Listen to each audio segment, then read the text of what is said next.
ದೇವರ ಸಮ್ಮುಖಕ್ಕೆ ಬರೋವಾಗೆಲ್ಲ ದುಃಖದಿಂದ ಬಂದ್ರೂ ದೇವರು ನಮ್ಮನ್ನು ಸಂತೋಷವಾದ ಪಾತ್ರೆಯಾಗಿ ತುಂಬಿಸಿ ಬದಲಾಯಿಸಿ ಕಳಿಸೋ ದೇವರು ನಮ್ಮ ದೇವರು. ಹಲ್ಲೆಲೂಯಾ.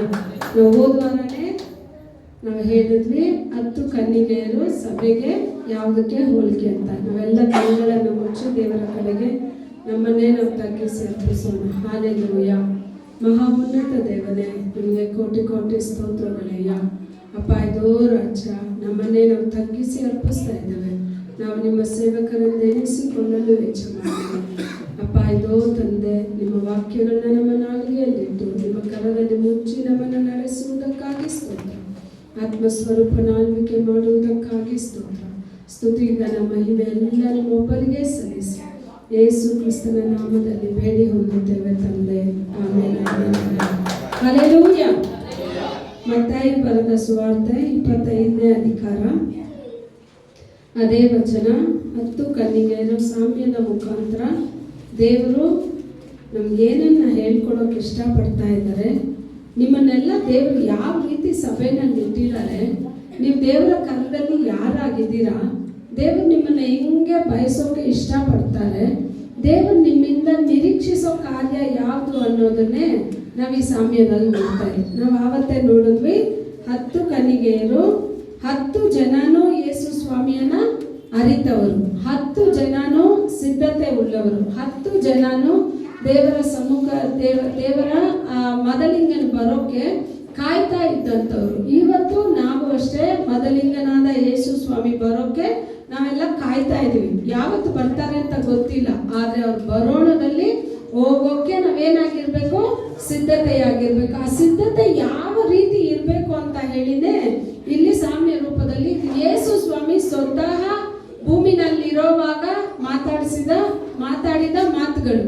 ಆದ್ರೆ ಇಲ್ಲಿ ಹೇಳುವಾಗ ಹೇಳುತ್ತೆ, ತೆಗೆದವ್ರು ಎತ್ತೋದಿ ಮತ್ತಾಯು 25:3-4 ಓದಿ. ಬುದ್ಧಿ ಇಲ್ಲದವರು ತಮ್ಮ ಆರತಿಗಳನ್ನು ತಕ್ಕೊಂಡರು, ಆದರೆ ಎಣ್ಣೆ ತಕೊಳ್ಳಿಲ್ಲ. ಬುದ್ಧಿವಂತೆಯರು ತಮ್ಮ ಆರತಿಗಳನ್ನು ಕೂಡ ಪಾತ್ರೆಗಳಲ್ಲಿ ಎಣ್ಣೆ ತಕ್ಕೊಂಡರು. ಇವರಿಬ್ಬರಲ್ಲಿ ಏನ್ ವ್ಯತ್ಯಾಸ ಅಂದ್ರೆ, 10 ಕನ್ನಿಕೆಯರು 10ರಲ್ಲಿ 5 ಜನ, 10 ಸಭೆಗೆ ಹೋಲಿಕೆ ಆಗುತ್ತೆ. ನೀವೇ ಏನ್ ಹೇಳೋದು, ಮೊದಲ ಗಿತ್ತಿ, ಸಭೆಯಾದ ಮೊದಲ ಗಿತ್ತಿ. ಇಲ್ಲಿ 5 ಸಭೆಗಳು ಹೆಂಗಿದೆ ಅಂತ ಹೇಳಿದ್ರೆ, ದೇವರಿಗೆ ಕಾಯ್ತಾ ಇದೆ ಯಾವಾಗ ಮದಲಿಂಗ ಬರ್ತಾನೆ ಅಂತ. ಇನ್ನು 5 ಸಭೆಗಳು ಸಹ ಕಾಯ್ತಾ ಇದೆ. ಆದ್ರೆ ಅವ್ರ ಕರದಲ್ಲಿ ಏನಿಲ್ಲ ಅಂತ ಹೇಳಿದ್ರೆ, ಎಣ್ಣೆನೂ ಇಲ್ಲ, ಪಾತ್ರೆನೂ ಇಲ್ಲ. ಆದ್ರೆ ಆರತಿ ಮಾತ್ರ ಏನಿದೆ, ತಟ್ಟೆನಲ್ಲಿ ರೆಡಿಯಾಗಿದೆ. ಆದ್ರೆ ಬುದ್ಧಿಯುಳ್ಳ ಕನ್ನಿಕೆಗಳನ್ನ ನೋಡಿ ಅವ್ರು ಏನ್ ಮಾಡಿದ್ರಂತೆ, ತಾವು ಆರತಿ ತಟ್ಟನ್ನೇನೂ ತಗೊಂಡ್ರು, ಜೊತೆಗೆ ಒಂದು ಪಾತ್ರೆ ತಗೊಂಡ್ರು, ಪಾತ್ರೆಯಲ್ಲಿ ಎಣ್ಣೆನೂ ತಗೊಂಡ್ರು. ಆಗ ನೀವೇ ಪಾತ್ರೆಗಳು, ನಿಮ್ಮ ಪಾತ್ರೆ ಯಾವಾಗ್ಲೂ ಹೆಂಗಿರ್ಬೇಕು ಅಂತ ಹೇಳಿದ್ರೆ, ಆತ್ಮ ಸ್ವರೂಪನಾದ ಆ ಎಣ್ಣೆ ಯಾವಾಗ್ಲೂ ತುಂಬಿರ್ಬೇಕು. ನಿಮ್ಮ ಅಭಿಷೇಕ ಬರೀ ಸಭೆನಲ್ಲಿ ಸೇರಿದಾಗ ಮಾತ್ರ ನಾವು ಚಪ್ಪಾಳೆ ತಟ್ಟಿ ಆ ಸಮಯದಲ್ಲಿ ಮಾತ್ರ ಅಭಿಷೇಕ ಹೊಂದ್ಕೊಳ್ಳೋದಲ್ಲ. ನಾವು ಮನೇಲಿ ಹೋದ್ರು, ನಾವು ಆಚೆ ಹೋದ್ರು, ಎಲ್ಲೇ ಹೋದ್ರು ನಮ್ಮ ಪಾತ್ರೆ ಯಾವಾಗ್ಲೂ ಆತ್ಮ ಸ್ವರೂಪನ ಅಭಿಷೇಕದಿಂದ ತುಂಬಿಸಲ್ಪಟ್ಟಿರ್ಬೇಕು. ಈ 10 ಕನ್ನಿಕೆಯರಲ್ಲಿ 5 ಜನ ಏನ್ ತಗೊಂಡೋಗಿಲ್ಲ, ಎಣ್ಣೆನೂ ತಗೊಂಡೋಗಿಲ್ಲ, ಪಾತ್ರೆನೂ ತಗೊಂಡೋಗಿಲ್ಲ. ಇವಾಗ ಒಂದು ಪಾತ್ರೆ ಇತ್ತು ಅಂತ ಹೇಳಿದ್ರೆ ತಾನೇ ಆ ಪಾತ್ರೆನಲ್ಲಿ ನಾವು ಏನಾದ್ರೂ ಒಂದು ನೀರ್ ಹಾಕಕ್ಕಾಗುತ್ತೆ. ಇವಾಗ ಇದು ಕ್ಯಾಂಡಲ್ ಸ್ಟ್ಯಾಂಡ್ ಇದೆ, ಈ ಮೇಲಿರೋ ಇದು ಇಲ್ವೇ ಇಲ್ಲ ಅಂತ ಹೇಳಿದ್ರೆ ನಾನು ಕ್ಯಾಂಡಲ್ ಇಕ್ಕಾಗುತ್ತಾ? ಇಲ್ಲ. ಅವಾಗ ಒಂದು ಪಾತ್ರೆ ಇತ್ತು ಅಂತ ಹೇಳಿದ್ರೆ ಇದ್ರಲ್ಲಿ ಜಾಗ ಇದೆ ಅಂದ್ರೆ ಇವಾಗ ನಾನು ಕ್ಯಾಂಡಲ್ನ ಏನ್ ಮಾಡ್ಬೋದು, ಇದ್ರಲ್ಲಿ ಇಕ್ಬೋದು. ಇವಾಗ ಆ ಸ್ತ್ರೀಯರು 5 ಜನನು ಪಾತ್ರೆನೂ ತಗೊಂಡೋಗಿಲ್ಲ, ಪಾತ್ರೆಗೆ ಎಣ್ಣೆನೂ ಇಲ್ಲ. ಇವಾಗ ಎಣ್ಣೆ ಇಲ್ಲ, ಪಾತ್ರೆ ಇಲ್ಲ. ಆದ್ರೆ ಬುದ್ಧಿಯುಳ್ಳ ಸ್ತ್ರೀಗಳು ಏನ್ ಮಾಡಿದ್ರಂತೆ, ಪಾತ್ರೆನೂ ತಗೊಂಡೋದ್ರು, ಜೊತೆಗೆ ಎಣ್ಣೆನೂ ತಗೊಂಡೋದ್ರು. ಆಗ ಪ್ರತಿ ಬಾರಿ ನಿಮ್ ಪಾತ್ರೆ ಹೆಂಗಿರ್ಬೇಕು ಅಂತ ಹೇಳಿದ್ರೆ, ಆತ್ಮ ಸ್ವರೂಪನು ತುಂಬಿಸೋಕೆ ನಿಮ್ ಪಾತ್ರೆಗಳು ಯಾವಾಗ್ಲೂ ಪರಿಶುದ್ಧವಾಗಿ ಆ ಆತ್ಮ ಸ್ವರೂಪನ್ ಬರೋಕೆ ಕಾಯ್ತಾ ಇರ್ಬೇಕು. ಈಗ ನೋಡಿ, ಇದ್ರಲ್ಲಿ ನಾನು ಸ್ವಲ್ಪ ನೀರು ಹಾಕಿದ್ರೆ ಇಷ್ಟೇ, ಇದು ಎಷ್ಟು ಹಿಡಿಯುತ್ತೋ ಅಷ್ಟೇ ನೀರು ಹಿಡಿಯುತ್ತೆ ಅಲ್ಲ. ಒಂದು ಗ್ಲಾಸ್ ಇಟ್ಟು ನಾವು ನೀರು ಹಾಕಿದ್ರು ತುಂಬಾವರೆಗೂ ಅದು ತುಂಬುತ್ತೆ. ಇವಾಗ ತುಂಬಿದ ಮೇಲೇನು ನಾನು ಆ ಗ್ಲಾಸ್ ಗ್ಲಾಸಲ್ಲಿ ನೀರು ಹಾಕ್ತಾನೆ ಇರ್ತೀನಿ ಅಂದ್ರೆ ಆ ನೀರ್ ಏನಾಗುತ್ತೆ? ಕೆಳಗಡೆ ಚೆಲ್ಲುತ್ತೆ. ಚೆಲ್ಲೋದು ಮಾತ್ರ ಅಲ್ಲ, ಚೆಲ್ಬಿಟ್ಟು ಅಲ್ಲೇ ನಿಂತಿರುತ್ತಾ? ಏನಾಗುತ್ತೆ? ಹರಿತೆ. ನಾನು ಅದು ತುಂಬಿದ್ರು ಅದ್ರಲ್ಲಿ ನಾನು ಬಿಂದಿಗೆ ನೀರ್ ತಗೊಂಡು ಹಾಕ್ತಾನೆ ಇದೆ ಅಂತ ಹೇಳಿದ್ರೆ ಈ ಸ್ಥಳ ಎಲ್ಲ ಏನಾಗ್ಬಿಡುತ್ತೆ? ನೀರಾಗಿ ತುಂಬಿಡುತ್ತೆ. ನಿಮ್ ಪಾತ್ರೆ ಯಾವಾಗ ಪರಿಶುದ್ಧವಾಗಿ ದೇವರಿಗೆ ಮೆಚ್ಚುಗೆಯಾಗಿ ದೇವರು ಬಯಸುವ ಪಾತ್ರೆಗಳಾಗಿರೋವಾಗ ನಿಮ್ಮಲ್ಲಿ ಆತ್ಮ ಸ್ವರೂಪನು ಆ ಪರಿಶುದ್ಧ ಆತ್ಮನ ಸುರಿತಾನೇ ಇರ್ತಾರೆ. ಆ ಸುರಿಯೋ ಪರಿಶುದ್ಧ ಆತ್ಮನು ನಿಮ್ಮಲ್ಲೇ ನೆಲೆಗೊಳ್ಳೋದಿಲ್ಲ. ಆ ಆತ್ಮನು ಹೊರ ಹೊಕ್ಕಿ ಎಲ್ಲ ಕಡೆ ಹರಡೋಕೆ ಸ್ಟಾರ್ಟ್ ಮಾಡ್ತಾರೆ. ಅವಾಗ ನೀವು ಹೋಗುವಾಗ ದಾರಿನಲ್ಲಿ ನೀವು ಎಲ್ಲೆಲ್ಲಿ ಹೋಗ್ತಿರೋ, ಯಾರೆಲ್ಲೆಲ್ಲ ಮಾತಾಡ್ತಿರೋ ಅಲ್ಲೆಲ್ಲ ಆತ್ಮ ಸ್ವರೂಪನು ತುಂಬೋಕೆ ಸ್ಟಾರ್ಟ್ ಮಾಡ್ತಾರೆ. ಇವಾಗ ಆತ್ಮ ಸ್ವರೂಪನು ನಿಮ್ಮನ್ನು ತುಂಬಿಸ್ಬೇಕಂದ್ರೆ ನಿಮ್ಮ ಹತ್ರ ಏನ್ ಬೇಕು? ಫಸ್ಟ್ ನೀವು ತುಂಬಿಸ್ಬೇಕಂದ್ರೆ ಏನ್ ಬೇಕು? ಪಾತ್ರೆ ಬೇಕು. ಪಾತ್ರೆ ಹೆಂಗಿರ್ಬೇಕು? ನಾನು ಹೇಳದ್ನಲ್ಲ ಒಂದ್ಸಲ, ಇವಾಗ ನಾನೇ ನಿಮ್ ಮನೆಗೆ ಬರ್ತೀನಿ ಅಂತ ಇಟ್ಕೊಳ್ಳಿ, ತುಂಬಾ ದಾಹ, ನೀರ್ ಬೇಕು ಅಂತ ಕೇಳ್ತೀನಿ. ನೀವೊಂದ್ ಚೊಂಬಲ್ ನೀರ್ ಕೊಡ್ತೀರಾ. ಚೊಂಬ ಹೆಂಗಿರುತ್ತೆ? ಚೊಂಬು ಆಚೆ ಎಲ್ಲ ಕೊಳಕು ತುಂಬಿದೆ, ಒಳಗಡೆ ಮಾತ್ರ ನೀವು ತೊಳೆದಿದ್ದೀರಾ. ನೀವು ಚೊಂಬಲ್ ನೀರ್ ತಂದು ಕೊಟ್ರೆ ನಾನು ಕುಡಿತೀನಾ? ಯಾಕೆ ಕುಡಿಯಲ್ಲ? ನೀವ್ ಹೇಳ್ತೀರಾ ಫಸ್ಟ್ ಒಳಗಡೆ ಚೆನ್ನಾಗಿದೆ ಕುಡೀರಿ ಅಂತ. ನಾನು ಫಸ್ಟ್ ಒಳಗಡೆ ನೋಡ್ತೀನಿ, ಆಚೆ ನೋಡ್ತೀನ. ಒಂದ್ ಕೈಯಲ್ಲಿ ನಾನು ತಗೋಬೇಕಂದ್ರೂ ಅದು ಶುದ್ಧತೆ ಇದೆ. ಆಗ ದೇವರು ಇಲ್ಲಿ ಯಾರ ಹತ್ರನಾದ್ರೂ ಏನಾದ್ರೂ ಮಾತಾಡಕ್ ಹೋಗ್ಬಿಟ್ರೆ ಏನ್ ಗೊತ್ತಾ ಉತ್ತರ ಕೊಡ್ತಾರೆ? ಅಯ್ಯೋ ನಾವು ಆಚೆ ಹೆಂಗಾದ್ರೂ ಇರ್ತೀವಿ ಬಿಡಿ. ದೇವ್ರು ನಮ್ಮ ಅಂತರ ಹೃದಯ ತಾನೇ ನೋಡೋದು. ದೇವ್ರ ಅಂತರ್ ಹೃದಯನೂ ನೋಡ್ತಾರೆ, ನಿನ್ನ ಆಚೆ ಇರೋದನ್ನ ನೋಡ್ತಾರೆ, ಎರಡೂ ನೋಡ್ತಾರೆ. ದೇವರ ಆತ್ಮನು ನಮ್ಮಲ್ಲಿ ಬರ್ಬೇಕು ಅಂತ ಹೇಳಿದ್ರೆ ಆ ಪರಿಶುದ್ಧ ಆತ್ಮರಲ್ಲಿ ನೀವು ತುಂಬಬೇಕು ಅಂದ್ರೆ ನಿಮ್ಮ ಪಾತ್ರೆ ಪರಿಶುದ್ಧವಾಗಿ, ಪಾತ್ರೆ ಖಾಲಿಯಾಗಿರ್ಬೇಕು. ಆಗ್ಲೇ ಆತ್ಮ ಸ್ವರೂಪ ತುಂಬಿಸೋದು. ನಾನು ಅದರಲ್ಲಿ 48 ಚಿಂತೆಗಳು, ಆಸೆಗಳು, ಆಕಾಂಕ್ಷೆಗಳು ಎಲ್ಲ ತುಂಬಿಟ್ಟಿದ್ರೆ ಆತ್ಮ ಸ್ವರೂಪ ಬಂದು ನೋಡ್ತಾರೆ ಪಾತ್ರೆ ಫುಲ್ ಆಗ್ಬಿಟ್ಟಿದೆ. ಏನ್ರಿಂದ ಫುಲ್ ಆಗಿದೆ? ದೇವ್ರು ಹೇಳ್ತಾರೆ ಲೋಕದ ಚಿಂತೆಗಳಿಂದ ನಿಮ್ಮ ಹೃದಯ ಏನಾಗ್ಬಿಟ್ಟಿದೆ? ತುಂಬ್ಕೊಂಡ್ಬಿಟ್ಟಿದೆ. ಏನ್ರಿಂದ? ಇವಾಗ ಲೋಕದ ಚಿಂತೆನ ಯಾರು ತೆಗೆದಾಕ್ಬೇಕು? ನೀವೇ ತೆಗೆದಾಕ್ಬೇಕು. ನಿಮ್ಮಲ್ಲಿ ಬಲಹೀನತೆ ಇದ್ರೆ ಆತ್ಮಸ್ವರೂಪನ ಬಲವನ್ನ ಕೊಟ್ಟು ತುಂಬಿಸ್ಬಿಡ್ತಾರೆ. ಒಂದು ಲೋಕದ ಚಿಂತೆ ಕಾರ್ಯಗಳಿದೆ ಅಂದ್ರೆ ಅದನ್ನ ಯಾರು ಸರಿಪಡಿಸ್ಬೇಕಂದ್ರೆ ನೀವೇ ಸರಿಪಡಿಸ್ಬೇಕು. ಅಪ್ಪ ಈ ಕಾರ್ಯಗಳಿಂದ ನನ್ನನ್ನು ಬಿಡಿಸು, ನನ್ನ ಪಾತ್ರೆ ತುಂಬಿ ಏನ್ ಮಾಡ್ಬೇಕು? ಹೊರಸೋಸ್ಬೇಕು. ಆಗ ಈ ಕನ್ಯರಲ್ಲಿ ಏನಿಲ್ಲ ಅಂದ್ರೆ ಪಾತ್ರೆ ಇಲ್ಲ. ಈ ಕನ್ಯರಲ್ಲಿ ಪಾತ್ರೆ ಇಲ್ಲ ಅಂದ ತಕ್ಷಣ ಏನ್ ಇಲ್ದೆ ಆಗೋಯ್ತು? ಎಣ್ಣೆ ಇಲ್ದೆ ಆಗೋಯ್ತು. ಆದ್ರೆ ನಾವು ಆ ರೀತಿ ಇರಬಾರ್ದು. ಯಾವತ್ತೂ ನಮ್ಮ ಪಾತ್ರೆನೂ ಇರಬೇಕು, ಪಾತ್ರೆಯಲ್ಲಿ ಆತ್ಮಸ್ವರೂಪನ ಎಣ್ಣೆನೂ ಇರಬೇಕು. ಇರೋವಾಗ ಯಾವಾಗ ಮೊದಲಿಂದ ಬಂದ್ರೂ ಸರಿ ನಾವು ಸಿದ್ಧತೆ ಉಳ್ಳವರಾಗಿ ಆರತಿ ತಟ್ಟೆ, ಇವಾಗ ಆರತಿ ತೆಗಿತಾರಲ್ಲ, ಇವಾಗ ಅನ್ಯ ಜನಗಳೆಲ್ಲ ತೆಗಿತಾರೆ, ನಾವು ನೋಡ್ತೀವಲ್ಲ.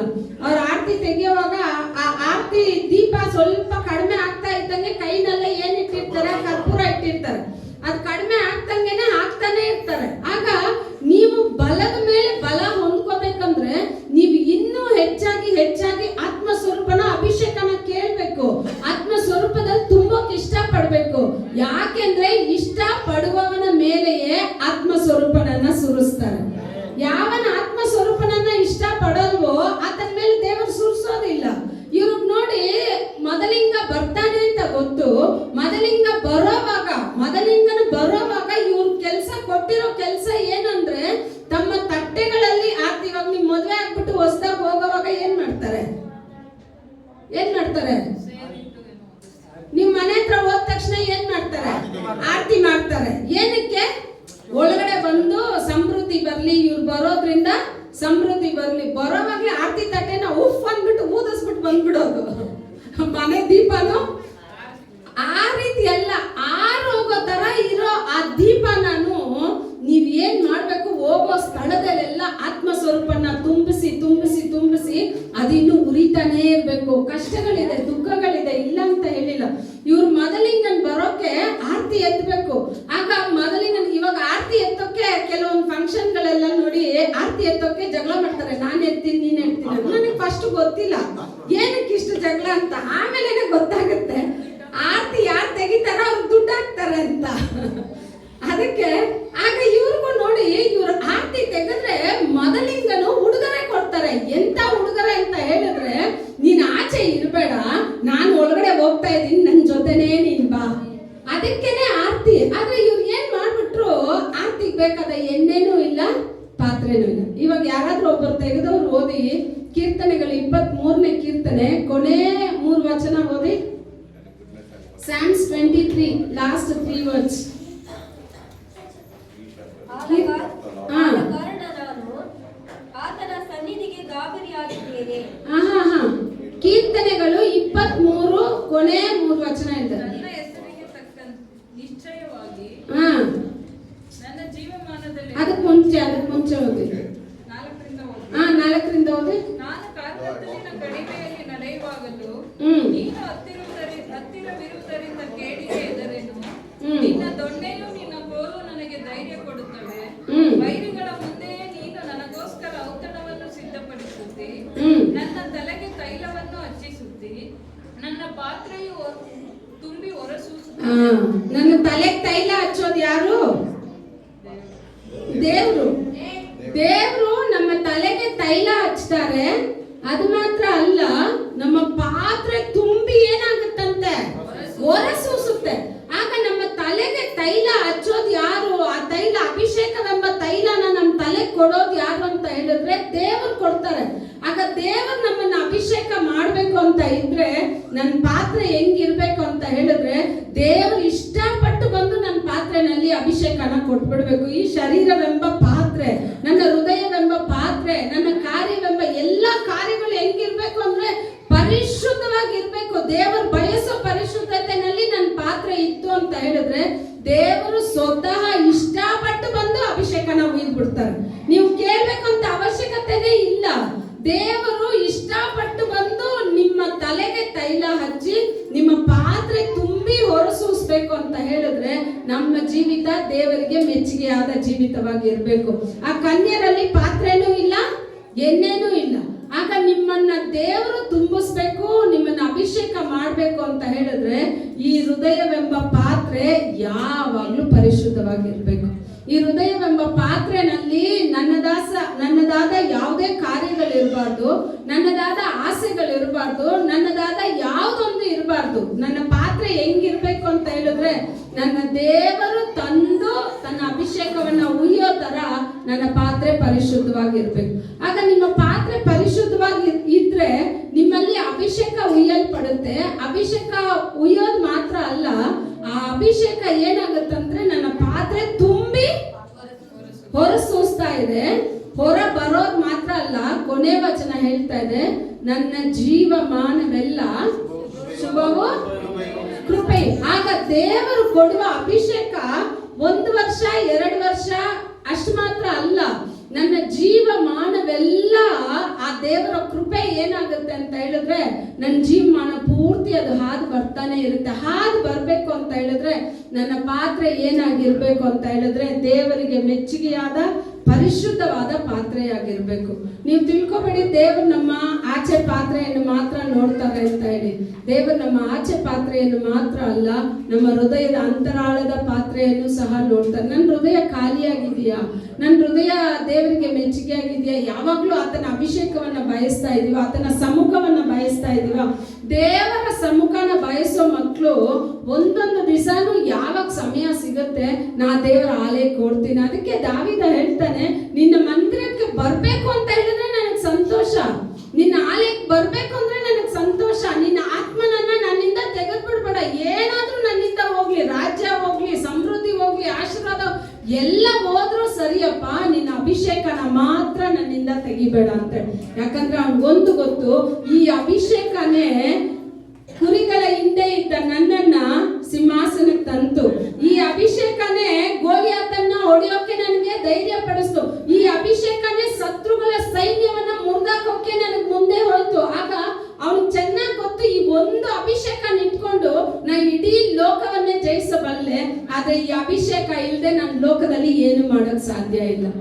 ಆತ್ಮ ಸ್ವರೂಪ ನಿಮ್ಮನ್ನ ತುಂಬಿಸೋದು ಈ ಕೊನೆ ಕಾಲದಲ್ಲಿ ಪ್ರತಿ ಬಾರಿ ಹೇಳ್ತೀವಿ.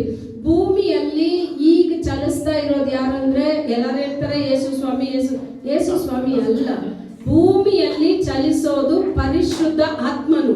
ಯೇಸು ಸ್ವಾಮಿ ತಂದೆಯ ಬಲಗಡೆಯಲ್ಲಿದ್ದಾರೆ. ಕುಮಾರನು ಕೋಪಗೊಂಡು ಇಳಿದ್ರೆ ಇಳಿದು ಬಿಡ್ತಾರೆ, ಇಳಿಯಲ್ಲ ಅಂತ ಹೇಳೋದಿಲ್ಲ. ಆದ್ರೆ ಕಾರ್ಯಗಳನ್ನ ಭೂಮಿನಲ್ಲಿ ನಡ್ಸೋಕೆ, ತನ್ನ ಮಕ್ಕಳನ್ನ ಸರಿಯಾದ ದಾರಿನಲ್ಲಿ ನಡ್ಸೋಕೆ, ತನ್ನ ಮಕ್ಕಳನ್ನ ದೇವರಿಗೆ ಮೆಚ್ಚುಗೆಯಾದ ಪಾತ್ರೆಗಳನ್ನಾಗಿ ಬದಲಾಯಿಸೋಕೆ ದೇವರು ಯಾರನ್ನ ಕಳಿಸ್ಕೊಟ್ಟಿದ್ದಾರೆ ಅಂತ ಹೇಳಿದ್ರೆ ತನ್ನ ಒಂದೇ ಪರಿಶುದ್ಧ ಆತ್ಮರನ್ನ ಕಳಿಸ್ಕೊಟ್ಬಿಟ್ರು. ಈ ಆತ್ಮ ಸ್ವರೂಪನು ಮನುಷ್ಯನಿಂದ ಬಂದವರಲ್ಲ. ಯೇಸು ಸ್ವಾಮಿ ಹೊಸ ಒಡಂಬಡಿಕೆನಲ್ಲಿ ಹೇಳ್ತಾರೆ, ಯೋಹಾನ 14 ಅಂತ ಕಾಣಿಸುತ್ತೆ, ನಾನು ಹೋಗೋದು ನಿಮ್ಗೆ ಆಶೀರ್ವಾದವಾಗಿರುತ್ತೆ. ಯಾವುದಕ್ಕೆ? ನಾನು ಹೋದ್ರೇನೆ ಪರಿಶುದ್ಧಾತ್ಮ ನಿಮ್ಮಲ್ಲಿ ಬರೋಕೆ. ನನ್ನ ತಂದೆ ಪರಿಶುದ್ಧ ಆತ್ಮರನ್ನ ರೆಡಿಯಾಗಿ ಇಟ್ಟಿದ್ದಾರೆ. ನಾನು ಹೋದ ತಕ್ಷಣನೇ ನಿಮ್ಮನ್ನ ಸಂತೈಸೋಕೆ ನನ್ನ ಆತ್ಮರನ್ನ ಕಳಿಸ್ಬಿಡ್ತಾರೆ. ಆಗ ಪರಿಶುದ್ಧ ಆತ್ಮರು ಬರೋ ಜಾಗದಲ್ಲಿ ಯಾವೊಂದು ಕೀಟಾಣು ಸಹ, ಯಾವೊಂದು ಕೊರತೆ ಸಹ ಯಾವುದು ಇರೋದಿಲ್ಲ. ಆದ್ರೆ ಪರಿಶುದ್ಧನು ಬರ್ಬೇಕು ಅಂತ ಹೇಳಿದ್ರೆ ನನ್ನ ಪಾಳೆಯ ಪೂರ್ತಿ ಪರಿಶುದ್ಧವಾಗಿರ್ಬೇಕು. ನಂಬರ್ಸ್ ಬುಕ್ ಅಲ್ಲಿ ಹೇಳುತ್ತೆ, ನಾನ್ ನಿನ್ನ ಪಾಳೆಯದಲ್ಲಿ ಅರಣ್ಯಕಾಂಡದಲ್ಲಿ ಹೇಳುತ್ತೆ, ನಾನ್ ನಿನ್ನ ಪಾಳೆಯದಲ್ಲಿ, ಪಾಳೆ ಅಂದ್ರೆ ನಮ್ಮ ಸಭೆ ಇರ್ಬೋದು, ನಮ್ಮ ಮನೆ ಇರ್ಬೋದು, ನಮ್ಮ ಹೃದಯವೆಂಬ ಈ ಹಲಗೆ ಇರ್ಬೋದು, ಇದರಲ್ಲಿ ನಾನು ಚಲಿಸ್ಬೇಕು ಅಂತ ಹೇಳಿದ್ರೆ ಈ ನಿನ್ನ ಸುತ್ತಲೂ ಇರುವ ನಿನ್ನ ಸ್ಥಳ ಪೂರ್ತಿ ಹೆಂಗಿರ್ಬೇಕು ಅಂತ ಹೇಳಿದ್ರೆ ಪರಿಶುದ್ಧವಾಗಿರ್ಬೇಕು. ಪರಿಶುದ್ಧತೆ ಇಲ್ಲದೆ ಒಬ್ರು ದೇವರನ್ನ ದರ್ಶನ ಮಾಡೋಕೆ ಸಾಧ್ಯನೇ ಇಲ್ಲ. ಆ ಪರಿಶುದ್ಧ ಆತ್ಮರು ನಮಗ್ ಬೇಕು ಅಂತ ಹೇಳಿದ್ರೆ, ಇಲ್ಲಿ ನೋಡಿದ್ವಿ, ಪಾತ್ರೆ ಇದೆ, ತುಂಬಿ ಹೊರಸೂಸ್ತಾ ಇದೆ. ಆಗ 5 ಕನ್ಯರಲ್ಲಿ ಪಾತ್ರೆ ಇತ್ತು, ಎಣ್ಣೆ ರೆಡಿಯಾಗಿದೆ. ಮದಲಿಂಗನ್ ಬಂದ್ರು, ಆರತಿ ತೆಗೆದ್ರು, ಮದಲಿಂಗನೊಂದಿಗೆ ಒಳಗಡೆ ಹೋದ್ರು. ಇವಾಗ ನಾವು ಮದಲಿಂಗನೊಂದಿಗೆ ಒಳಗಡೆ ಹೋಗ್ಬೇಕು ಅಂತ ಹೇಳಿದ್ರೆ ನಮ್ಗೇನ್ ಬೇಕು? ಏನ್ ಬೇಕು? ಎಣ್ಣೆ ಬೇಕಂದ್ರೆ ಫಸ್ಟ್ ಏನ್ ಬೇಕು?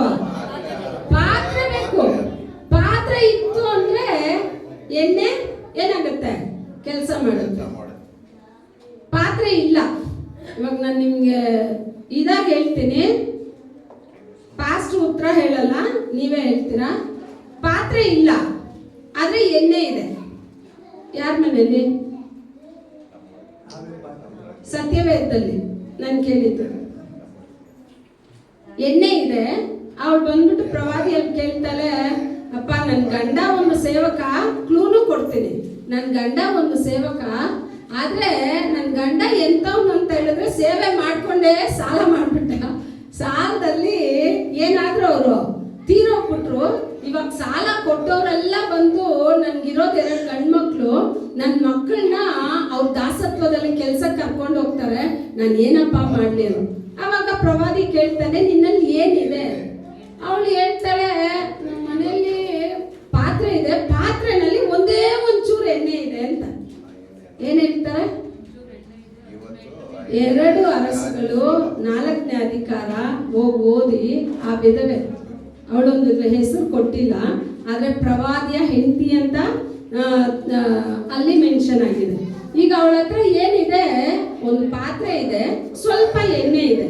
ಈಗ ಅವಳು ಪ್ರವಾದಿ ಏನ್ ಹೇಳ್ತಾರೆ, ಸರಿ ಹೋಗು, ನೀನೇನ್ ಮಾಡು, ನಿನ್ ಮಕ್ಕಳ ಸಮೇತ ನಿನ್ ಮನೆ ಒಳಗಡೆ ಹೋಗು, ನಿನ್ನಲ್ಲಿರೋ ಆ ಸ್ವಲ್ಪ ಎಣ್ಣೆನ ನೀನೇನ್ ಮಾಡು, ಪ್ರಾರ್ಥನೆ ಮಾಡ್ಬಿಟ್ಟು ನಿಮ್ ಮನೇಲಿರೋ ಪಾತ್ರೆಗಳನ್ನೆಲ್ಲ ನೀನು ತುಂಬಿಸು ಅಂತ ಹೇಳ್ತಾರೆ. ಆಗ ಇವಳು ಏನ್ ಮಾಡ್ತಾಳೆ, ಅವ್ರ ಮನೇಲಿರೋ ಪಾತ್ರೆ ಎಲ್ಲ ಇರೋ ಎಣ್ಣೆ ಎಷ್ಟು? ಸ್ವಲ್ಪ. ಎಣ್ಣೆ ಎಷ್ಟು? ಸ್ವಲ್ಪ. ಜಾಸ್ತಿ ಎಣ್ಣೆ ಇಲ್ಲ. ಆ ಸ್ವಲ್ಪ ಎಣ್ಣೆ ಅವ್ರ ಮನೇಲಿರೋ ಅಷ್ಟು ಪಾತ್ರೆನ ತುಂಬಿಸ್ಬಿಡ್ತು. ತುಂಬಿಸೋದು ಮಾತ್ರ ಅಲ್ಲ, ಏನ್ ಹೆಸರಿದ್ಯಾ? ಅದೇ ಬರ್ತಾ ಇದ್ದೀನಿ. ಹಲ್ಲೆಲೂಯಾ. ಆಗ ಅವ್ರ ಮನೇಲಿರೋ ಪಾತ್ರೆ, ಒಂದು ಪಾತ್ರೆನಲ್ಲಿ ಸ್ವಲ್ಪ ಎಣ್ಣೆ ಇತ್ತು. ಇವಾಗ ಪ್ರವಾದಿ ಹೇಳ್ತಾರೆ, ಹೋಗಿ ಆ ಎಣ್ಣೆನ ನೀನ್ ತೆಗೆದು ನಿಮ್ ಮನೇಲಿರೋ ಪಾತ್ರೆನಲ್ಲೆಲ್ಲ ಏನ್ ಮಾಡು, ತುಂಬಿಸು. ಈಗ ನೋಡಿ, ಅದು ಎಣ್ಣೆ ತುಂಬಾ ಉಕ್ಕಿ ಬರ್ತಾ ಇಲ್ಲ. ಅವಳು ಏನ್ ಮಾಡ್ತಾಳೆ, ಇನ್ನೊಂದು ಪಾತ್ರೆಗೆ ಸುರಿಸ್ತಾ ಇದ್ದಾಳೆ. ಆ ಚಿಕ್ಕ ಪಾತ್ರೆನಲ್ಲೇ ಎಣ್ಣೆ ಇದೆ, ಅದೇನು ದೊಡ್ಡ ಪಾತ್ರೆಗೆ ಬದಲಾಗ್ಲಿಲ್ಲ. ಆದ್ರೆ ಅವಳು ಸುರಿಸ್ತಾ ಇದ್ದಾಳೆ. ಒಂದು ಫುಲ್ ಡ್ರಮ್ ಇದ್ರೆ ಡ್ರಮ್ ಅಲ್ಲಿ ಸುರಿಸಿದ್ರೆ ಡ್ರಮ್ ಪೂರ್ತಿ ಎಣ್ಣೆ, ಬಿಂದಿಗೆನಲ್ಲೆಲ್ಲ ಸುರಿಸಿದ್ರು ಎಣ್ಣೆ. ಮತ್ತೆ ಪ್ರವಾದಿ ಹತ್ರ ಓಡ್ತಾಳೆ. ಪ್ರವಾದಿ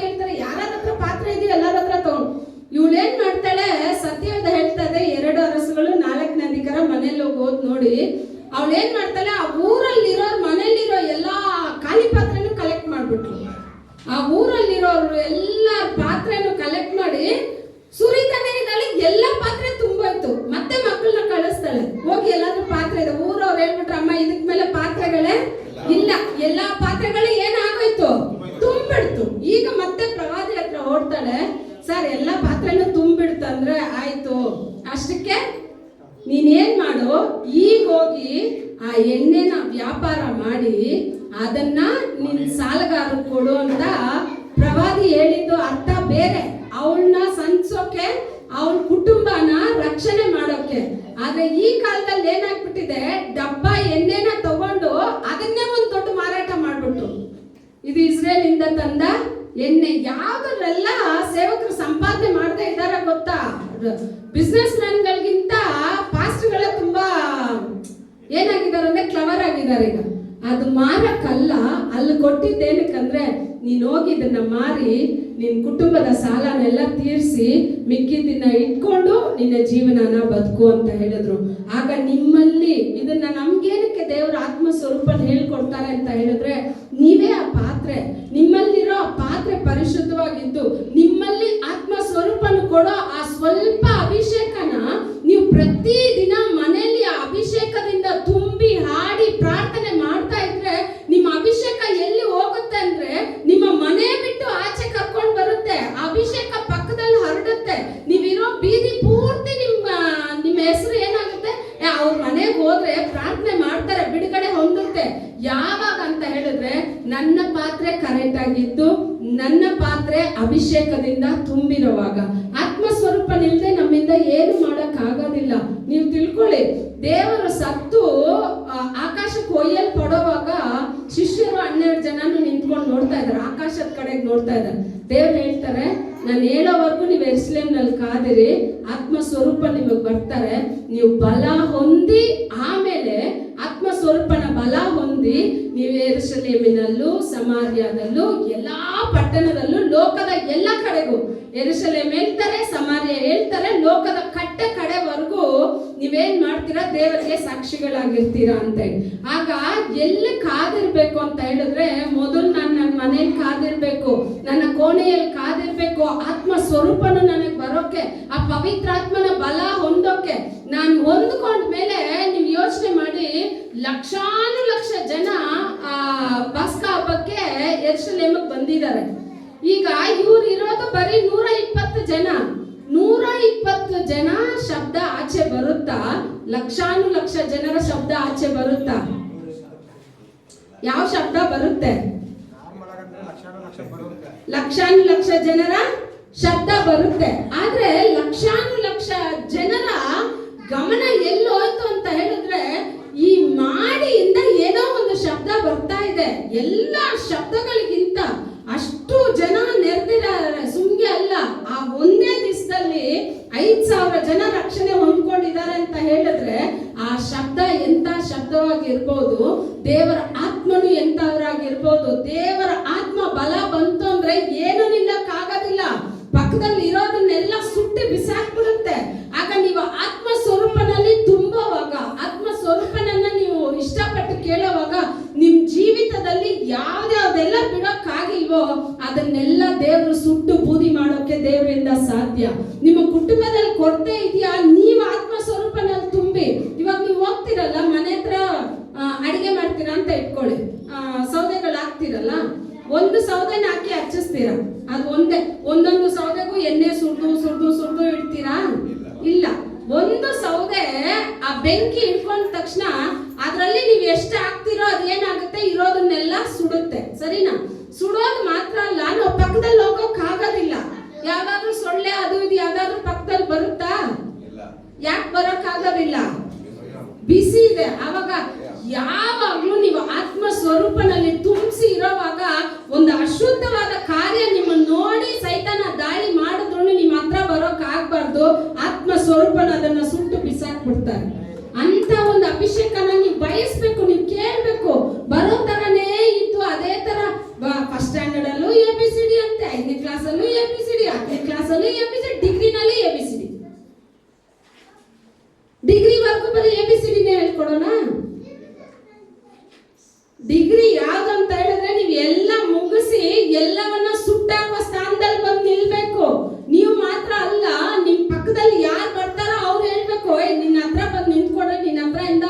ಬೆಂಕಿದು ಹೆಂಗ್ ಹೇಳೋದು, ಕಾವು ಹಬೆನ ಅದ್ ಏನಾಗುತ್ತೆ, ಪಕ್ಕದಲ್ಲಿ ಹೋಗಿ ನಿಂತ್ಕೊಂಡ್ರೆ ಅದ್ ನಮ್ಗೆ ಬೀಸಲ್ವಾ, ಆ ತರ ಬೆಂಕಿಯಾಗಿ ಕೊನೆಗಾಲದಲ್ಲಿ ನೀವು ಬದಲಾಗಬೇಕು. ಅಂತ ಪಾತ್ರೆಗಳಾಗಿ ನಿಮ್ಮನ್ನ ಬದಲಾಯಿಸೋಕೆನೆ ದೇವರು ಇಷ್ಟಪಡ್ತಾ ಇದ್ದಾರೆ. ಆಗ ಅಭಿಷೇಕನ ಕೇಳಿ, ನನ್ನ ಕುಟುಂಬ ಈ ರೀತಿ ಇದೆ, ಇಷ್ಟು ಸೋಲ್ಗಳಿದೆ ನನ್ನ ಕುಟುಂಬದಲ್ಲಿ, ಇಷ್ಟು ರೋಗಗಳಿದೆ, ಮತ್ತೆ ಮತ್ತೆ ನನ್ನ ದಾಳಿ ಮಾಡ್ತಾ ಇದೆ, ನಿನ್ನ ಅಭಿಷೇಕನ ನೀನ್ ಕೊಟ್ರೆ ನಾನು ಅನೇಕರಿಗೆ ಆಶೀರ್ವಾದವಾಗಿ ಮಾಡ್ತೀನಿ ಅಂತ ದೇವ್ರೆ ಅಂತ ನೀವು ಕೇಳೋದಾದ್ರೆ ದೇವ್ರು ಖಂಡಿತ ಆಶೀರ್ವಾದ ಕೊಡ್ತಾರೆ. ಕೊಡೋದು ಮಾತ್ರ ಅಲ್ಲ, ನೀವ್ ಹೆಂಗ್ ಬದಲಾಗ್ ಬರ್ತೀರಾ ಅಂತ ಹೇಳಿದ್ರೆ, ಯಾವ ರೀತಿ ಎಲೀಷಾನ ಹತ್ರ ಹೋಗಿ ಆ ಸ್ತ್ರೀ ತನ್ನ ಆಶೀರ್ವಾದನ ಪಡ್ಕೊಂಡ್ಲು, ಎಣ್ಣೆ ಒಬ್ರೊಬ್ರ ಮೇಲೆ, ನಿಮ್ಮ ಮುಖಾಂತರದಿಂದಲೇ ದೇವರು ಬೇರೆಯವ್ರಿಗೆ ಅಭಿಷೇಕನ ಸುರಿಸ್ತಾರೆ. ಅವ್ರ ಹತ್ರ ಇಂದ ನೀವು ಪಡ್ಕೊಳ್ಳೋದನ್ನ ನೋಡ್ಬಾರ್ದು, ನನ್ನಿಂದ ಅಭಿಷೇಕ ಎಲ್ಲಿ ಹೋಗ್ಬೇಕು, ಮತ್ತೊಬ್ಬರಿಗೆ ಹೋಗ್ಬೇಕು ಅಂತ ಪಾತ್ರೆಯಾಗಿ ನನ್ನ ಪಾತ್ರೆ ಇರಬೇಕು. ಇನ್ನೊಂದು ವಿಧವೆ ಹೇಳ್ತೀನಿ, ಆ ವಿಧವೆ ಹತ್ರ 2 ಪಾತ್ರೆ ಇತ್ತು. ಆ 2 ಪಾತ್ರೆನಲ್ಲೂ ಒಂದು ಪಾತ್ರೆನಲ್ಲಿ ಸ್ವಲ್ಪ ಎಣ್ಣೆ ಇದೆ, ಒಂದು ಪಾತ್ರೆನಲ್ಲಿ ಸ್ವಲ್ಪ ಹಿಟ್ಟಿದೆ. ಯಾವ ವಿಧವೆ ಅಷ್ಟೇ, ಯಾವ ವಿಧವೆ ಅಲ್ಲ, ನೀವು ಕೇಳ್ಬೇಡಿ. ಯಾವ ವಿಧವೆ? ಸಾರೆಬಾತ್ ವಿಧವೆ. ಆ ವಿಧವೆ ಹತ್ರ ಏನಿತ್ತು ಅಂದ್ರೆ, ಒಂಚೂರು ಎಣ್ಣೆ, ಒಂಚೂರು ಹಿಟ್ಟು. ಇವಾಗ ನೆಕ್ಸ್ಟ್ ಅದು ಖಾಲಿ ಆಗುತ್ತೆ, ನಾಳೆಗೆ ಇಲ್ಲ. ಯಾಕಂದ್ರೆ ದೇಶದಲ್ಲಿ 3.5 ವರ್ಷ ಬರಗಾಲ. ಆದ್ರೆ ಇವಳು ಯಾರು ಅಂತ ಹೇಳಿದ್ರೆ, ಇವಳು ದೇವರನ್ನ ನಂಬಿ ದೇವರನ್ನ ಹಾಕೊಂಡು ಬಾಳೋ ವಿಧವೆ. ಯಾಕಂದ್ರೆ ಹೊಸ ಒಡಂಬಡಿಕೆಯಲ್ಲಿ ಯೇಸು ಸ್ವಾಮಿ ಹೇಳ್ತಾರೆ, ಆ ಕಾಲದಲ್ಲಿ ಎಷ್ಟೋ ವಿಧವೆಯರಿದ್ದಾರೆ, ಎಲ್ಲ ವಿಧವೆ ಮನೆಗೆ ಎಲಿಯನ ಕಳಿಸಿಲ್ಲ. ಯಾಕೆ ಪರ್ಟಿಕ್ಯುಲರ್ ಆಗಿ ಸಾರೆಬಾತ್ ವಿಧವೆ ಮನೆಗೆ ಕಳಿಸ್ತಾರಂದ್ರೆ, ಸಾರೆಬಾತ್ ಯಾರನ್ನ ಆದ್ಕೊಂಡಿದ್ಲು ಅಂತ ಹೇಳಿದ್ರೆ, ಯೆಹೋವ ದೇವರನ್ನ ಆದ್ಕೊಂಡಿದ್ಲು. ಈಗ ಆ ದೇಶದಲ್ಲೇ ಆಹಾರ ಇಲ್ಲ, ಎಲ್ಲಿ ಏನೇ ಇಲ್ಲ ಅಂದ್ರೂ ನಾವು ದೇವರನ್ನ ಹಾಕೊಂಡಿರೋದಾದ್ರೆ ನಮ್ಮಲ್ಲಿ ಕೊರತೆ ಇಲ್ಲದೆ ಅನೇಕರನ್ನ ಘೋಷಣೆ ಮಾಡೋ ಸ್ಥಾನಕ್ಕೆ ದೇವರು ನಿಮ್ಮನ್ನ ಕರ್ತಂದಿರ್ತಾರೆ. ನಂಗೆ ಇದಿಲ್ಲ ಅದಿಲ್ಲ ಅಂತ ಹೇಳೋದಲ್ಲ, ನೆಕ್ಸ್ಟ್ ಬರೋ ಕಾಲದಲ್ಲಿ ಊಟ ಇರೋದಿಲ್ಲ. ಆದ್ರೆ ದೇವರು ನಿಮ್ಮನ್ನ ಹೆಂಗ್ ಬದಲಾಯಿಸ್ತಾರೆ ಅಂತ ಹೇಳಿದ್ರೆ, ಅನೇಕರಿಗೆ ನೀವು ಆಹಾರ ಕೊಡುವ ಸ್ಥಾನದಲ್ಲಿ ನಿಮ್ಮನ್ನ ಬದಲಾಯಿಸ್ತಾರೆ. ಅದಕ್ಕೆ ನಿಮ್ಮನ್ನ ಸಿದ್ಧತೆ ಮಾಡ್ತಾ ಇದ್ದಾರೆ, ಸುಮ್ಗೆ ಬಂದು ಕೂತ್ಕೊಳ್ಳೋಕಲ್ಲ. ಅವ್ರು ಏನ್ ಮಾಡ್ತಾರೆ, ಎಲಿಶಾನ, ಈಗ ಎಲಿಯಾಗೆ ದಿನ ಏನ್ ಹೋಗ್ತಾ ಇದೆ ಅಂದ್ರೆ, ಚಪಾತಿ ಹೋಗ್ತಾ ಇದೆ, ಜೊತೆಗೆ ಮಾಂಸನೂ ಹೋಗ್ತಾ ಇದೆ. ಎಲಿಯಾ ಚೆನ್ನಾಗಿ ಆರಾಮಾಗಿ ತಿಂತಾ ಇದ್ದಾರೆ. ಈಗ ದೇವ್ರು ತಕ್ಕಂತ ಏನ್ ಮಾಡ್ಬಿಟ್ರು, ಕಾಗೇನು ಕಟ್ ಮಾಡಿದ್ರು, ನೀರ್ನಾನು ಕಟ್ ಮಾಡ್ಬಿಟ್ರು. ಈಗ ಎಲಿಯ ನೋಡ್ತಾನೆ, ಏನಪ್ಪ 2 ಕಟ್ ಮಾಡಿ, ನೀನೇನ್ ಮಾಡಂದ್ರೆ ಸಾರೆಬಾತ್ ವಿಧವೆ ಮನೆಗೆ ಹೋಗು. ಯಾಕೆಂದ್ರೆ ಎಲಿಯನ ಘೋಷಣೆ ಮಾಡಕ್ಕಲ್ಲ, ಎಲಿಯನ ಮುಖಾಂತರ ಆ ಸ್ತ್ರೀನ, ಆ ಮಗುನ ಘೋಷಣೆ ಮಾಡೋಕೆನೆ ದೇವರ ಮಕ್ಕಳನ್ನ ಕಳಿಸೋದು. ದೇವರ ಮಕ್ಕಳನ್ನ ಒಂದು ಮನೆಗೆ ಕಳಿಸ್ತಾರೆ ಅಂತ ಹೇಳಿದ್ರೆ, ಅಲ್ಲಿ ಆಶೀರ್ವಾದ ಕೊರತೆ ಇದೆ ಅಂದ್ರೆ ಆಶೀರ್ವಾದ ತುಂಬಬೇಕು. ಆಶೀರ್ವಾದ ಇಲ್ವಾ, ಅಭಿಷೇಕ ಇಲ್ವಾ, ಅಭಿಷೇಕ ಬರ್ಬೇಕು. ಮೊದಲು ನೀವು ಅಭಿಷೇಕ ಎಲ್ಲಿ ಕೇಳ್ಬೇಕಂದ್ರೆ, ನಿಮ್ಮ ಹೃದಯದಲ್ಲಿ ಕೇಳುವಾಗ ಆ ಅಭಿಷೇಕ ನಿಮ್ ಮನೆಯಲ್ಲಿ ಹರಡಬೇಕು. ನಿಮ್ ಮನೆಯಲ್ಲಿ ಅಭಿಷೇಕ ಹರಡಿದ್ರೇನೆ ಮನೆಯಲ್ಲಿ ಯಾವ್ದೆಲ್ಲ ನಮ್ಗೆ ಅಡೆತಡೆ ಇದೆಯೋ ಪ್ರಾರ್ಥನೆಗೆ, ಯಾವ್ದೆಲ್ಲ ಪ್ರಾರ್ಥನೆ ಮಾಡೋಕೆ ಇದು ಸಾಧ್ಯ ಇಲ್ಲ ಅಂತ ಇದೆಯೋ ಅದನ್ನೆಲ್ಲ ಸುಟ್ಟು ಬಿಸಾಕ್ಬಿಡುತ್ತೆ. ಆತ್ಮ ಸ್ವರೂಪ ಬಂದ್ರೆ ಸುಮ್ಗೆ ಬರೋದಿಲ್ಲ. ಆಗ ಆ ಎಲಿಯಾನ ಮುಖಾಂತರ ಆ ವಿಧವೆಯನ್ನ ಏನ್ ಮಾಡ್ತಾರೆ ದೇವರು ಆಶೀರ್ವಾದ. ಅವಳು ಹೇಳ್ತಾಳೆ, ಅಪ್ಪ ನಮ್ಗಿರೋದು 2 ರೊಟ್ಟಿ. ಎಷ್ಟು ರೊಟ್ಟಿ? 2 ರೊಟ್ಟಿ. ನಾನು ನನ್ನ ಮಗ ತಿಂದು ಏನ್ ಮಾಡ್ತೀವಿ, ಸಾಯ್ತೀವಿ. ಅವ್ರು ಹೇಳ್ತಾರೆ, ಸಾಯಕ್ ಮುಂಚೆ ನನಗೆ ಫಸ್ಟ್ ಮಾಡಿಕೊಟ್ಬಿಡು, ಆಮೇಲೆ ನೋಡೋಣ ಅಂತ. ಅವಳು ಏನ್ ಮಾಡಿದ್ಲು, ಅದೇ ತರಾನೇ ರೊಟ್ಟಿ ಮಾಡಿ ತಂದು ದೇವರ ಸೇವಕರಲ್ಲಿ ಕೊಟ್ರು.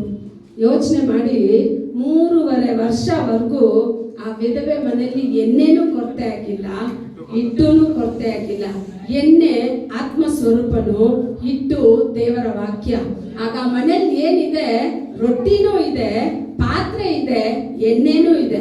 ಆಗ ಆ ಮನೆಯಲ್ಲಿ ಕೊರತೆ ಬರೋಕ್ ಸಾಧ್ಯನಾ? 1 ವರ್ಷ 2 ವರ್ಷ ಅಲ್ಲ, 3.5 ವರ್ಷ ಒಂದು ವಿಧವೆನ ದೇವರು ಇರೋ ಆ ಹಿಟ್ಟು ಎಣ್ಣೆನಲ್ಲೇ ಘೋಷಣೆ ಮಾಡಿದ್ರು ಅಂತ ಹೇಳಿದ್ರೆ, ಏನೇ ಆಕಾಶಕ್ಕೆ ಗಗನದಷ್ಟಕ್ಕೆ ಎಲ್ಲ ರೇಟ್ ಆದ್ರೂ ನೀವು ಚಿಂತನೆ ಪಡಬೇಡಿ. ನೀವು ಒಂದು ಹೇಳಿ, ಸೃಷ್ಟಿ ಮಾಡಿದ ಕರ್ತರು ನನ್ನನ್ನ ಘೋಷಣೆ ಮಾಡೋಕೆ ಶಕ್ತರಾಗಿದ್ದಾರೆ. ನನ್ನನ್ನು ಮಾತ್ರ ಅಲ್ಲ, ಈ ಬರಗಾಲದಲ್ಲಿ ಅನೇಕನ್ನ ಘೋಷಣೆ ಮಾಡೋಕೆ ದೇವರು ನನ್ನನ್ನು ಇಟ್ಟಿದ್ದಾರೆ. ಅಂತ ಆತ್ಮ ಸ್ವರೂಪನನ್ನ ಕೇಳಿ, ನೀವು ಆತ್ಮ ಸ್ವರೂಪನನ್ನು ಇಷ್ಟಪಡೋದಿಲ್ಲ, ದೇವರ ಆಲಯದ ವಾಕ್ಯಗಳನ್ನು ಇಷ್ಟಪಡೋದಿಲ್ಲ, ದೇವರ ಸಮ್ಮುಖನ ಇಷ್ಟ. 24 ಗಂಟೆ ಕೆಲಸ ಕೆಲಸ ಕೆಲಸ ಕೆಲಸ ಅಂತ ಇದ್ರೆ ಆತ್ಮ ಸ್ವರೂಪನ ಕೆಲಸ ಮಾಡಕ್ ಆಗೋದಿಲ್ಲ. ನಿಮ್ ಕೆಲಸದ ಮಧ್ಯದಲ್ಲಿ ನೀವು ಒಂದು ಪಾಲನ್ನ ದೇವರ ಸಮಯಕ್ಕೆ ಅಂತ ಒದಗಿಸ್ಬೇಕು. ನೀವು ಪ್ರತಿಯೊಬ್ರು ಮೊದಲು ಎಲ್ಲಿ ಪ್ರಾರ್ಥನೆನ ಸ್ಟಾರ್ಟ್ ಮಾಡ್ಬೇಕಂದ್ರೆ ನಿಮ್ಮ ಮನೆಗಳಲ್ಲಿ ಸ್ಟಾರ್ಟ್ ಮಾಡಿ. ಯಾಕೆಂದ್ರೆ ವಚನ ಹೇಳ್ತಾ ಇದೆ, ನೀನು ಉಪವಾಸ ಮಾಡಿ ಪ್ರಾರ್ಥನೆ ಮಾಡುವಾಗ ನಿನ್ನ ಪ್ರಾರ್ಥನೆ ಎಲ್ಲಿ ಇರ್ಬೇಕಂದ್ರೆ ನಿನ್ನ ಕೋಣೆಯಲ್ಲಿ ಅಂತರಂಗದಲ್ಲಿ ಇರ್ಬೇಕಂತೆ. ಅಂತರಂಗದಲ್ಲಿ ನೋಡುವ ದೇವರು ನಿನ್ನ ಬಹಿರಂಗವಾಗಿ ಆಚೆ ಕರ್ಕೊಂಡು ಬರ್ತಾರೆ. ಅವಾಗ ಫಸ್ಟ್ ನನ್ನ ಜೀವಿತ ಅಂತರಂಗದಲ್ಲಿ ಸರಿಯಾಗ್ಬಿಡ್ತು ಅಂತ ಹೇಳಿದ್ರೆ ದೇವ್ರು ನೆಕ್ಸ್ಟ್ ನಮ್ಮನ್ನ ಏನ್ ಮಾಡ್ಬಿಡ್ತಾರೆ, ಆಚೆ ಕರ್ಕೊಂಡು ಬರ್ತಾರೆ. ನೀವ್ ಹೋಗ್ಬೇಕಾದ ಅವಶ್ಯಕತೆನೇ ಇಲ್ಲ. ನಿಮ್ ಮೇಲಿರೋ ಅಭಿಷೇಕ ಎಲ್ಲ ಕಣ್ಗಳನ್ನ ತೆಗೆದ್ಬಿಡುತ್ತೆ. ನಿಮ್ ಮೇಲಿರೋ ಅಭಿಷೇಕ ಎಲ್ಲರನ್ನ ನಿಮ್ ಸಮ್ಮುಖದಲ್ಲಿ ತಂದು ನಿಲ್ಸುತ್ತೆ. ನಿಮ್ ಮಾತುಗಳಿಂದ ದೇವ್ರು ನನ್ನ ಜೊತೆ ಮಾತಾಡ್ತಾ ಇದ್ದಾರೆ. ನೀವ್ ಪ್ರಾರ್ಥನೆ ಮಾಡಿದ್ರೆ ನನಗೆ ಬಿಡುಗಡೆ ಹೊಂದ್ತಾ ಇದೆ ಅಂತ ಯಾವಾಗ ಹೇಳ್ತಾರಂದ್ರೆ ಆ ಆತ್ಮ ಸ್ವರೂಪದಲ್ಲಿ ನಾವು ತುಂಬಿರೋವಾಗ. ಎಲಿಯ ಕರ್ಮೇಲ್ ಬೆಟ್ಟದಲ್ಲಿ ಹೋಗ್ಬಿಟ್ಟು ಅದನ್ನೇ ಹೇಳ್ತಾನೆ, ಇಸ್ರೇಲಿನ ದೇವರಾದ್ರೆ ದೇವ್ರು ಈ ಬಲಿಪೀಠನ ಯಾವುದು ಅಗ್ನಿಯಿಂದ ಸುಟ್ಟಾಕುತ್ತೋ ಅದೇ ನಿಜವಾದ ದೇವರು. ಇವಾಗ ಈ ಕಡೆ ಅನ್ಯ ದೇವತೆಗಳನ್ನ ಆರಾಧನೆ ಮಾಡೋರು ಇದ್ದಾರೆ, ನೈವೇದ್ಯದ ಮೇಲೆ ನೈವೇದ್ಯ ಅದ್ರ ಮೇಲೆ ಹೊಡ್ಕೊಂತ ಇದಾರೆ, ಎಲ್ಲ ಮಾಡ್ತಾ ಇದಾರೆ. ಎಲಿಶಾ ಹೇಳ್ತಾರೆ ಬಲಿಪೀಠ ಇಕ್ತಾರೆ, ಅದ್ರ ಮೇಲೆ ಸೌದೆಗಳನ್ನ ಇಕ್ತಾರೆ, ಅದ್ರ ಮೇಲೆ ಬಲಿನ ಇಕ್ತಾರೆ. ಬಲಿನ ಇಕ್ಕಿ ಏನ್ ಹೇಳ್ತಾರೆ ಅಂತ ಹೇಳಿದ್ರೆ ಅದ್ರ ಮೇಲೆ ನೀರ್ ತಂದು ಸುರಿಸಿ ಅಂತಾರೆ. ಎಷ್ಟು ಕೊಡ ನೀರು ಅದೆಲ್ಲ ಗೊತ್ತಿಲ್ಲ. ಎಷ್ಟು ಕೊಡ ನೀರು? 12 ಕೊಡ ನೀರು. ಯಾವ ರೀತಿ ಅಂತ ಹೇಳಿದ್ರೆ 12 ಕೊಡ ನೀರು, 12 ಕೊಡ ನೀರು ಇಸ್ರೇಲ್ ಗೋತ್ರದ ತರನೇ 12 ಕೊಡ ನೀರನ್ನ ತಂದು ಎಲ್ಲಿ ಹಾಕ್ತಾರೆ ಅಂತ ಹೇಳಿದ್ರೆ ಆ ಯಜ್ಞದ ಮೇಲೆ ಹಾಕ್ತಾರೆ. ಯಜ್ಞದ ಮೇಲೆ ನೀರ್ ಹಾಕದ್ ನೀವು ಒಲೆ ಹಚ್ಚಕ್ ಹೋಗ್ತೀರಾ? ಒಲೆನಲ್ಲಿ ಒಂದು ಬಿಂದಿಗೆ ನೀರ್ ಹಾಕ್ಬಿಟ್ಟು ಒಲೆ ಹಚ್ತೀರಾ? ಹಚ್ಚುತ್ತಾ? ಹಚ್ಚಕ್ಕೆ ಸಾಧ್ಯ ಇಲ್ಲ. ಆದ್ರೆ 12 ಕೊಡ ನೀರು ಫುಲ್ಲು. ಆ ನೀರು ಹೆಂಗಿದೆ ಅಂದ್ರೆ ಬಲಿಪೀಠ ಸುತ್ತಿ ನೀರು ಹಂಗೆ ತುಂಬಿಕೊಂಡಿದೆ. ಈಗ ಎಲಿಶಾ ಹೇಳ್ತಾರೆ, ನಾನ್ ನಿನ್ ಸೇವಕ, ನನ್ನ ಶಬ್ದನ ಕೇಳು ಅಷ್ಟೇ, ಬೇರೆ ಏನು. ಅವರು ಬೆಳಗ್ಗೆಯಿಂದ ಮಧ್ಯಾಹ್ನವರೆಗೂ ಬಡ್ಕೊಂತ ಇದ್ದಾರೆ, ದೇವ್ರೇ ಇಳಿದು ಬಾ ಅಂತ ಹೇಳಿ ಬಡ್ಕೊಂತ ಇದ್ದಾರೆ. ಆದ್ರೆ ಅಲ್ಲಿ ಬಂದಿಲ್ಲ. ಎಲಿಯ ಒಂದೇ ಮಾತು ಹೇಳ್ತಾನೆ, ನಾನ್ ನಿನ್ ಸೇವಕ, ನನ್ನ ಶಬ್ದನ ನೀನೇನ್ ಮಾಡು, ಕೇಳು. ಯಾಕೆ ಅಂದ್ರೆ ಅವನ ಆತ್ಮ ಸ್ವರೂಪನಲ್ಲಿ ತುಂಬಿದ್ರಿಂದ ಅವ್ನು ಧೈರ್ಯವಾಗಿ ಹೇಳ್ತಾನೆ, ನಾನಿಷ್ಟು ಜನರ ಮುಂದೆ ಬಲಿಪೀಠದಲ್ಲಿ ಬಲಿನ ಇಟ್ಟು ನೀರನ್ನ ಹಾಕ್ಬಿಟ್ಟಿದ್ದೀನಿ. ಈಗ ಜನ ಎಲ್ಲ ಹೇಳ್ತಾರೆ ನೀರನ್ನ ಹಾಕಿದ್ರೆ ಅದು ಉರಿಯಲ್ಲ ಅಂತ. ಆದ್ರೆ ನನಗ್ ಗೊತ್ತು, ನೀರನ್ನ ಸಹ ಎಣ್ಣೆಯಾಗಿ ಬದಲಾಯಿಸೋಕೆ ನನ್ನ ದೇವರಿಂದ ಸಾಧ್ಯ. ನೀನ್ ನನ್ನನ್ನು ಕೇಳು ಅಂತ ಹೇಳ್ದ. ಒಂದು ಅಗ್ನಿ ಬಂತು ನೋಡಿ, ಆ ಬಲಿಪೀಠದಲ್ಲಿದ್ದ ಅಷ್ಟು ಬಲಿನ ಸುಟ್ಟಾಕಿದ್ ಮಾತ್ರ ಅಲ್ಲ, ಒಂದು ಚೂರು ನೀರು ಇಲ್ಲದೆ ಎಲ್ಲಾ ನೀರನ್ನ ಆ ಬೆಂಕಿ ನೆಕ್ಬಿಡ್ತಂತೆ ಪೂರ್ತಿ. ಹಂಗೆ ಹೇಳ್ತಾ ಇದ್ರು. ಅವಾಗ ಯೋಚನೆ ಮಾಡಿ, ಅಭಿಷೇಕ ಸಾಧಾರಣವಾದ ಅಭಿಷೇಕ ಅಲ್ಲ, ಸುಟ್ಟಾಕುವ ಅಭಿಷೇಕ. ನಮ್ಮ ಗುಣಗಳನ್ನ, ನಮ್ಮ ಕಾರ್ಯಗಳನ್ನ ಸುಟ್ಟಾಕಿ ನಾವು ಅನೇಕರಿಗೆ ಆಶೀರ್ವಾದ ಉಳ್ಳವರಾಗಿ, ನೀವು ಸಭೆನಲ್ಲಿ ಬಂದು ಒಬ್ರಾಗ್ಲಿ ಇಬ್ರಾಗ್ಲಿ ನಿಮಗೆ ಸಮಯ ಸಿಗೋವಾಗ ನೀವು ಬಂದು ಅಭಿಷೇಕದಲ್ಲಿ ತುಂಬಿ ನೀವು ಪ್ರಾರ್ಥನೆ ಮಾಡಿ ನೋಡಿ, ನಿಮ್ಮ ಅಭಿಷೇಕ ಆಚೆ ಹೋಗುತ್ತೆ. ದೇವರ ಆತ್ಮಗಳನ್ನ ಸಭೆನಲ್ಲಿ ತಂದು ಹಾಕ್ತಾರೆ. ದೇವರ ಆತ್ಮಗಳನ್ನ ತಂದು ಹಾಕೋದು ಮಾತ್ರ ಅಲ್ಲ, ಸಭೆ ತುಂಬಿ ಹೊರಸೂಸೋಕೆ ದೇವರ ಕೃಪೆ ಮಾಡ್ತಾರೆ. ಮುಂಜಾನೆಯಲ್ಲಿ ದೇವರ ಅಭಿಷೇಕನ ಬಯಸಿ 10 ಕನ್ನಿಗೆಯರ ತರ ನಾವು ಎಣ್ಣೆನು ಪಾತ್ರೆನೂ ಇಲ್ದೆ ಹೋಗೋರಾಗೆಲ್ಲ ಯಾವಾಗ್ಲೂ ಎಣ್ಣೆನು ಪಾತ್ರೆನು ಯಾವಾಗ್ಲೂ ಸಿದ್ಧತೆ ಇರೋ ತರ ನಾವೇನ್ ಮಾಡ್ಬೇಕಂತೆ ಕಾಯ್ತಾ ಇರ್ಬೇಕು. ಇವಾಗ ಎಷ್ಟು ಜನಕ್ಕೆ ಆರತಿ ತಟ್ಟೆ ಸಮೇತ ಒಳಗಡೆ ಹೋಗೋಕ್ ಇಷ್ಟ, ಎಷ್ಟು ಜನಕ್ಕೆ ಅಂಗಡಿಗೆ ಹೋಗೋಕ್ ಇಷ್ಟ? ಎರಡೂ ಇಷ್ಟ ಇಲ್ಲ, ನಾವು ಸುಮ್ಮನೆ ಕೂತ್ಕೊಂತೀವಿ ಅಂತೀರ. ಏನಾದ್ರು ಒಂದು ಪಕ್ಷದಲ್ಲಾದ್ರೂ ಇರಪ್ಪ. ಯಾವ್ದು ಇಷ್ಟ? ಆರತಿ ತಟ್ಟೆ ತಗೊಂಡು ಒಳಗಡೆ ಹೋಗೋಕ್ ಇಷ್ಟನ, ಆಚೆ ಹೋಗೋಕ್ ಇಷ್ಟನ? ಆರತಿ ತಗೊಂಡ್ಮೇಲೆ ಮೊದಲಿಂದ ಮಾತ್ರ ಒಳಗಡೆ ಹೋಗ್ತಾರೆ. ಆರತಿನ ತಗೊಂಡು ಯಾರು ಆಚೆ ಹೋಗ್ತಾರೆ? ಆರತಿ ತೆಗೆದವ್ರು ಹೋಗ್ತಾರೆ. ಇಲ್ಲಿ ಆಚೆ ಅವ್ರು ಹೋಗಿಲ್ಲ, ಆರ್ತಿನ ತೆಗೆದುಬಿಟ್ಟು ಮದಲಿಂಗನ ಜೊತೆನೇ ಒಳಗಡೆ ಹೋಗ್ತಾರೆ. ಆಗ ನೀವು ಸಿದ್ಧತೆ ಉಳ್ಳವರಾಗಿದ್ದು ಇನ್ನೊಬ್ಬರನ್ನ ನೀವು ಸಿದ್ಧತೆ ಪಡಿಸೋದಾದ್ರೆ ಆರ್ತಿ ತಟ್ಟೆ ಸಮೇತ ದೇವರ ಜೊತೆಗೆ ನಿತ್ಯದಲ್ಲಿ ವಾಸ ಮಾಡೋಕೆ ದೇವರು ನಿಮ್ಮನ್ನ ಅಭಿಷೇಕ ಮಾಡ್ತಾರೆ. ದೇವರು ತಾನೇ ನಿಮ್ಮನ್ನು ಆಶೀರ್ವದಿಸ್ತಾರೆ.